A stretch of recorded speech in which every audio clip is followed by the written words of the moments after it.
Сәлем достар, менің есімім Гүлбану, менің авторлық әңгімелер YouTube каналыма хош келдіңіздер. Киелі шаңырақ.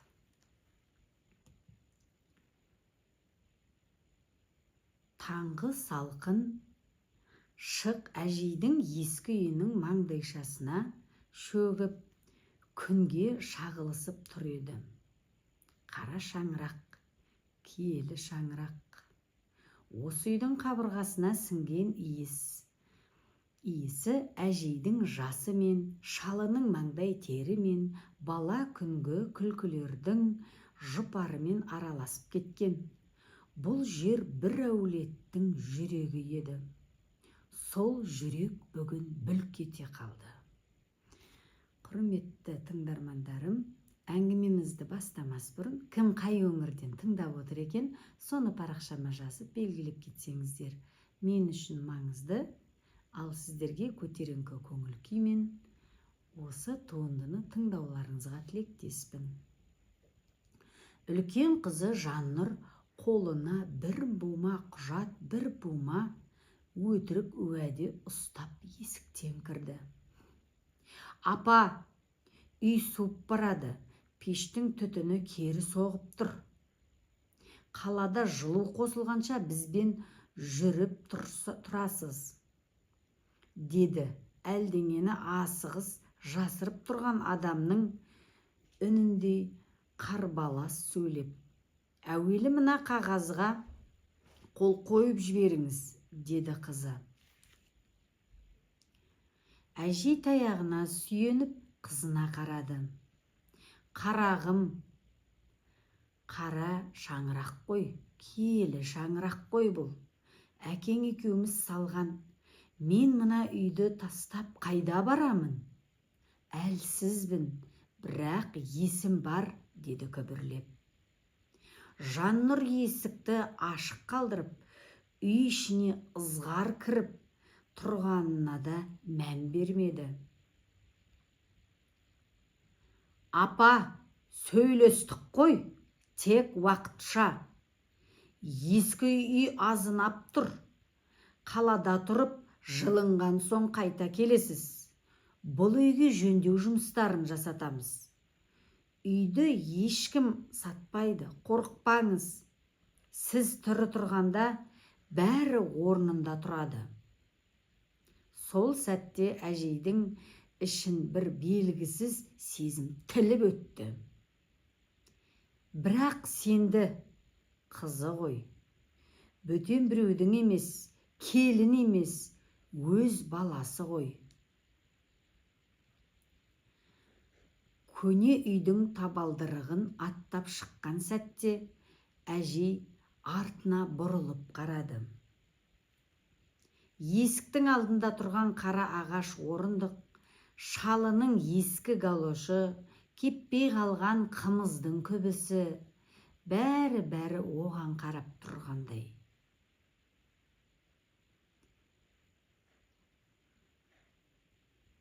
Арайлым, мен бүгін кетіп барамын, деді.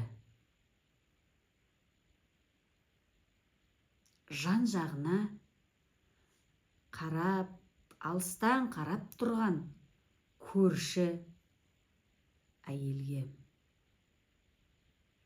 Одан сәл жылжып, көбейсін, мен бүгін кетіп барамын, деді тағы да сыбырлап. Өле-өлгенше бөлмесінде тұратын марқұм күйеуінің суретіне қарап үйренген кемпірдің жүрегі шаншып кетті. Жаннұр асықтырып, апа жүріңізші, машинада күтіп тұрмын, деді. Әжей тағы да артына қарады. Бір тылсым дауыс кетпе деп тұрғандай. Бірақ қызының қолы қаттырақ тартты. Сол күн қара киелі шаңырақтың есігі соңғы рет жабылған күн еді. Ал әжей бұны білген жоқ. Қаланың тар ауасы ауыр пәтеріне келгенде Әжейдің жүрегі бірден сыймай қалды. 4 қабырға тұншығып тұрғандай. Киімнің, қуырылған майдың, ескі линолеумның иісі. Қара киелі шаңырақтағы жусан иісіндей емес. Апа, мына бөлме сіздікі, деді қызы суық үнмен.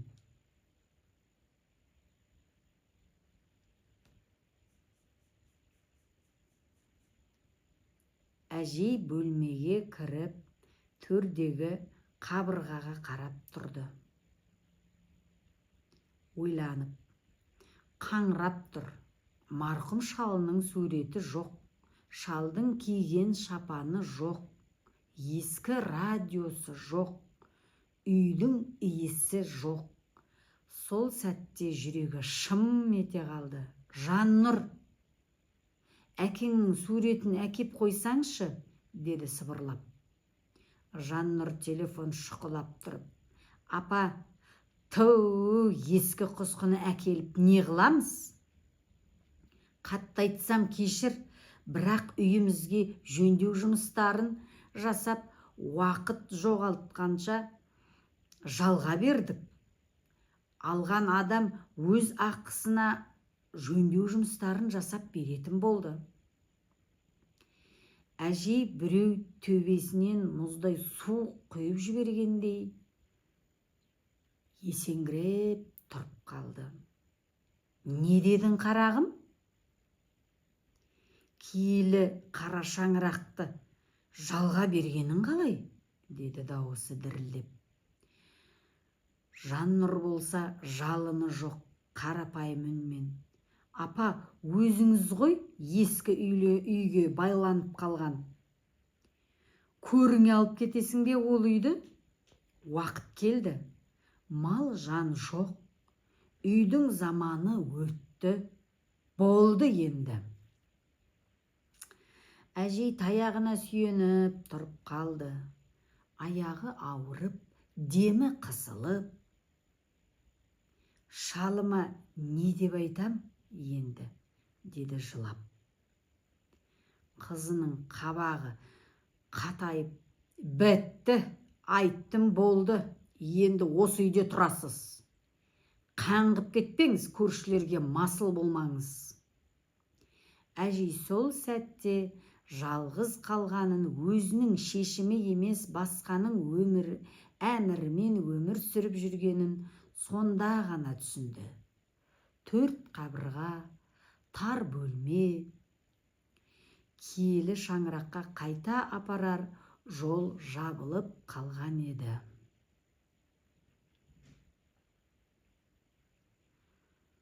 Қолдың сынғаны емес, көңілдің сынғаны ауыр. Әжей қаладағы тар бөлмеде таңды қарсы алғанына 1 апта болды. Төсекке таңылып жатып, күн сайын жалғызсырап оятын бір дауыс бар еді. Сынып кеткен тағдырдың сыбыры. Осы бір дауыс оятатын еді. Киелі шаңыраққа қарап оянатын таңдары артта қалды. Ал мына 4 қабырға оған түрме секілді көрінді. Сол күні таңертең әжей орындықтан сүйеніп, еске қарай жүріп келе жатқанда көзі қарауытып кетті. Таза емес ауадан ба, әлде күйзелістен ба, жүрегі қысылып, басы айналып, ой Алла деп барып, тепе-теңдігін жоғалтты. 4-ші қабаттың баспалдағына түсейін деп тұрған. 1 қадам, 2-ші қадам. Тізесі дір етіп, таяғы тайып кеткен сәтте бүкіл әлем аударылып түскендей болды. Ойбай, ай деп шыңғырып барып, әжей домалап құлап түсті. Басы соғылып, қолы шыққанын сол сәтті-ақ білді. Алдыңғы буындары сыр етіп, айырылып кеткен ауыр дыбыс баспалдақтың ішінде жаңғырып тұрды. Әжей көзін сығырайтып, тізесін құшақтап, жылап отырып, «Ой, қолым-ай, қолым-ай, жаным-ау!» деп еңіреп берді байғұс. Ол кезде үйден қызының ашулы дауысы шықты. «Тағы не болды? Апа, сіз немене әдейі құдайсыз ба? Құлайтындай жұрт аясын» деп Жаннұр асығып жүгіріп келіп, әжейдің жылап отырғанын көрсе де, жылы сөз айтпады. «Құлап қалдым, қарағым, көзім қарауытып кетті», деді әжей дірілдеген дауыспен. «Қалай құлайсыз? Қайда асығып барасыз? Отырмайсың ба үйде?» деп тағы ұрсып тастады қызы. Ана алдындағы бала емес, бөтен адамға сөйлегендей. Әжей басын шайқап, «Сөйлемеші, жанымды ауыртпа. Қолым менің, қолым», деді жылап. Жаннұр сол сәтте бірақ қолынан сүйреп тұрғызудың орнына, «Ту, мынан-ай», айқай салып көршілерді жинап, «Жедел жәрдем шақырамын енді», деді телефонға жармасып. Дәрігерлер келді. Әжей қолына шалқалап отырып, шыңғырған күйі емші таңуын күтті. Қолы шығып кеткен. Жасы үлкен кісіге ауыр тиеді. «Ой, апа», деді медбике, «көзіңіз көрмей ме? Қалай құлап жүрсіз?» Сонда қызы, «Көреді, үйде отырмайды, шыққысы келіп-ақ тұрады. Менің сорым ғой бұл», деді жамандап. Әжей үнсіз ғана жылап қана қойды. Жылағанда көзінен жас емес, көрінбейтін жараның қаны аққандай болды. «Кәрі адамның сүйегі баяу бітеді, бірнеше ай сақ болыңыз», деді дәрігер. Сол күні үйге келгенде әжейдің көзінен жас тоқтамай қойды. Өз үйінде төсекпен төр арасы бір-ақ қадам еді. Ал мұнда бір тілім бөлме, иіс сасық киім, тар ауа. «Жаннұр-ау, мен қара шаңырағыма қайтайыншы», деді тағы да. Қызының алдында емес, тағдырдың алдында жалынған адамдай. «Апа, жетеді. Сен ақша, мүлік ойлай беретін жаста емессің. Өлсең бәрібір біз аламыз. Не қыласың ескі құсқы үйде», деп сөйлеп тастады қызы. Бұл сөз қара пышақтай қадалды. Мен өзімнің үйіме өзім бара алмай қалғаным ба, киелі шаңырағыма енді, деді әжей отыра қалып. Жаннұр есікті қарс жауып шығып кетті. Әжей қолын құшақтап, бүкіл денесімен селк-селк жылады байғұс. Сол түні әжей төсекке жатып алып, қараңғыға қарап сұрақ қойды. «Мен қайдан қателестім? Қайсы баламды қай кезде дұрыс тәрбиелей алмадым? Неге менің киелі қара шаңырағым бос қалды?» Таң атпай жатып, кемпірдің көздері ісіп кеткен еді. Қолының сынған жерінен ауырсынудың дан емес, жүрегі қатты ауырды. Өйткені сынған қол емес, сынған балаларына сенім еді. Қайғының иісі аңқыған үй. Қаладағы тар бөлменің ішін ауыр иіс басып тұрған еді. бұл тамақтың, ескі киімнің, сыздың иісі емес. Бұл қайғының, жалғыздықтың, реніштің иісі болатын. Әжей сол иісті сезінген сайын, өз өмірінің көлеңкелі тұстарын еске алатын. Тіпті қолы ауырғаны да ұмытылып кетеді. Тек жүректің удай ашуы ғана қалатын. Ертесі күні әжей әрең дегенде таяғына сүйеніп тұрды. Жүрегі тағы қысылып, кеудесіне батты. «Жаннұр-ау, шай қойдың ба?» деді шаршаған үнмен. Қызы ас бөлмеден айқайлап шықты. «Тағы не болды? Қайда барасың? Отыр үйде, тамағыңды берейін».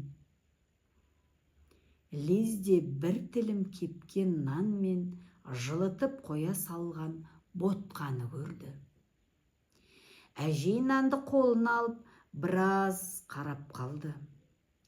Киелі шаңырақтағы су жаңа табадан алынған ыстық нанның иісін аңсады. Сағынды. Шалы екеуі отыра қалып, жаңа піскен нанды үзіп жейтін күндерді сағынды. Балалары кішкентай кезінде таласа тармаса жейтін кездерді сағынды. Ал қазір үзілген нан, деді күбірлеп. Неге ренжіп отырсың тағы? Деді қызы қабағын түйіп. Қойыңыз, апа, әйтеуір бәрі жақпайды. Ескі үйіңізді сағынсаңыз, барып сүйретіп алып келіңіз, ана үйіңізді. Сатылды деп тұрған кім? Өзіңіз ойлап таптыңыз. Өтірік. Алайда қызының бет жүзі мүлдем өзгермеді. Қыңқ етпеді. Әйел адам емес, тас мүсіндей көрінді. Әжей көзінен жас шығып, мен қалай алдап келгендеріңді білмей қалдым қарағым, деді күбірлеп. Үйімді өзім білмей саттыңдар. Менің шаңырағым, менің шалымның ізі қалған, менің киелі шаңырағым. Жаннұр жерге қарады, ештеңе демеді. Бірақ үнсіздігі жауаптың ең ауыр түрі еді. Сол күннен бастап әжей көрші көлемнің үйіне қарай тартып жүрді. Өйткені тар бөлмеде отырса дем жетпейді. 4 қабырға оған тұншығып өлетін ортайған қапас сияқты көрінді. Әсіресе жалғыз отырғандағы үнсіздік одан бетер қатерлі.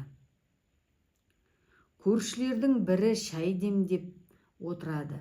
Апа, шай алыңыз. Не болды? Көңіліңіз жабырқау ғой, деді. Әжей көзіндегі жасты сүртіп, үйім, киелі қара шаңырағым, сатылып кетіпті ғой, дейді иегі дірілдеп. Көбейсіннің суреті, шапаны, бәрі қайда екенін де білмеймін. Көршілердің бірі басын шайқады. Апа, қызыңыз қатал екен. Мына қылығы несі? Екіншісі, әй құдай-ай, балалардың бәрі бірдей емес қой, дейді. Ал үшіншісі сөздің турасын айтатын кісі. Мына қызыңыздан қорқамын, апа. Қолды тағы сындырып алсаңыз қайтеді? Қартайған кісі жалғыз жүретін не сұмдық? деп кейеді.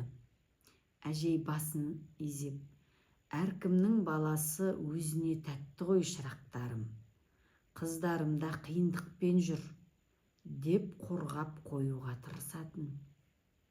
Бірақ үйге қайтатын сәт келгенде жүректегі қорқыныштан бүлкілдеп кетеді жүрегі. Сол күні көршілерінің үйінен қайтып келе жатып, есікке жақындаған кезде іштен қыздың айқайы шықты. Өй апа, тағы қайда жүрдіңіз? Таңертеңнен кешке дейін елдің үйін аралап. Мен сізге тамақ істеймін бе, әлде сіздің соңыңыздан жүремін бе? Әжей есік аузына тоқтап қалды. Жаннұр, кең үйге үйренгенім ғой, мына жерде дем жетпей қалады, деді қысықтап. Тоқтаңызшы, деді қыз зекіп. Бөлменің ауасы тарылыпты, ескі киіміңіз сасып кеткен. Кілемді алып тастадым. Ваннаға қазір жуынасыз. Ана көйлегіңізді лақтырам, иісі мүңкіп тұр. Әжей жымиып киген марқұм шалының сыйлаған көйлегі еді. Тауып беретіні де сол. Қыз болса қолына ұстаған көйлекті бір төңкеріп лақтырып жіберді. Сол сәтте әжейдің жүрегі қақ айырылды. Тіпті қолының сынғаны да ауыр болмаған. Тіпті қара киелі шаңырағының сатылғанда мұндай жарай салмаған. Өз баласының ұнатпай жиіркеніп киімін лақтырып тастағаны ол ең үлкен әжей үшін соққы еді. Кемпірдің иегі кемсең етіп, көзі жасқа толды. Қайран шалым, біз мұндай күнге қалармыз деп ойлап бедік, дауыссыз жылап.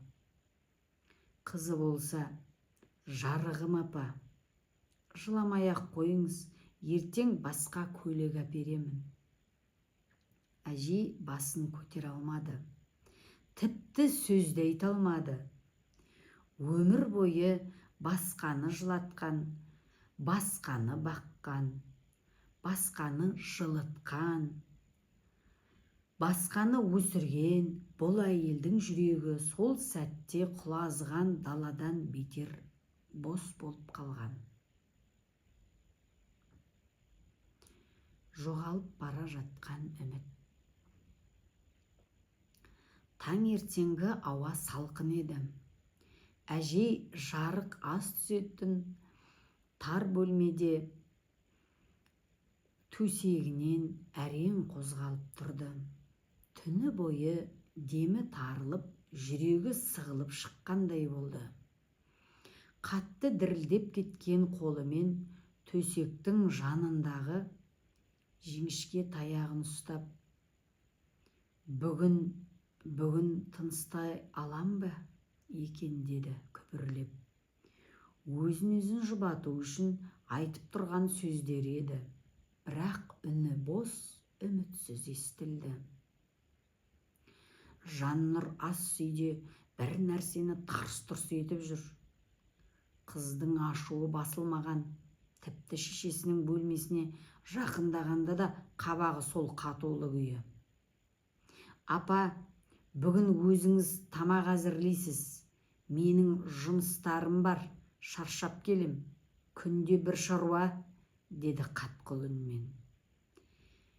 Әжей оған мейіріммен қарап, қызым, мен әзірлейін, тек пештің газына қолым жетпей. Онда тамақ істемей-ақ қой, деп кесіп айтты Жаннұр. Әжей төмен қарады. Жарайды, жата берейін. Осы сөздің өзі Жаннұрдың жүйкесіне тиді. Ойбай, жетеді енді, деді ол. Келгеннен бері уайым ғана, ауруың, шағымың, өткенің. Әкем өлді, оны айтасың, артыңа қарамай жаңа өмірге бастауға болмай ма? Әжейдің иегі тағы да кемсең етті. Жаңа өмір? 80 жасқа келген адамның жаңа өмірі қайдан болсын? Оның өмірі артта қалған еді. Ал алда тұрғаны осы қысылған бөлме мен бұлыңғы күндер ғана. Сол күні түсте тағы көрші келіп кетті. Көршілердің бірі әжейдің жағдайын жақсы білетін. Апа, жүріңіз, шай ішіп кетіңіз. Мына үйде қамауда отырғандайсыз ғой, деп шақырды. Әжей аздап қуанып қалды. Таяғына сүйеніп көршінің үйіне барды. Көрші әйел оған ыстық бауырсақ қойып, жеңілдеп қалдыңыз. Апа, көңіліңіз жабырқаулы болып жүр, деді. Әжей бауырсақтың иісін иіскеп, көзі жасаурады. Қарағым, менің үйімде күнде осындай нан иісі болатын. Шалым, үлкен дастархан, немерелердің күлкісі. Ол тоқтай алмай жылады. Қызым, мен өз үйімді көргім келеді. Бір-ақ рет барып басып кетсем. Суреттерім қалып қойды ма екен? Шалымның шапаны. Өткенді ұстап көруге зар болып қалдым. Көрші әйел басын шайқады. Апа, баяғы үйіңізге біреу көшіп барған сияқты, кеше көрдім. Сізді алдап айтқан ғой, сатпадық деп. Әжейдің жанары тұманданып кетті. Иә, алдады, мен қол қойдым ғой. Әй, ақмақ басым-ай, көзімнің бұлдырағанымен құжатын оқи алмадым. Балалардың айтқанына сендім. Сосын дауысы дірілдеп, бірақ мен ешқашан оларды ренжіткім келген емес. Ренжітпедім де, мен балаларымды жақсы көрем. Бұл сөзді айтқан кезде жүрегінің бір бөлігі үзіліп кеткендей болды. Кешке қарай үйге қайта барғысы келмеді. Аяқтары өздігінен тежеп, жүрісі баяулады.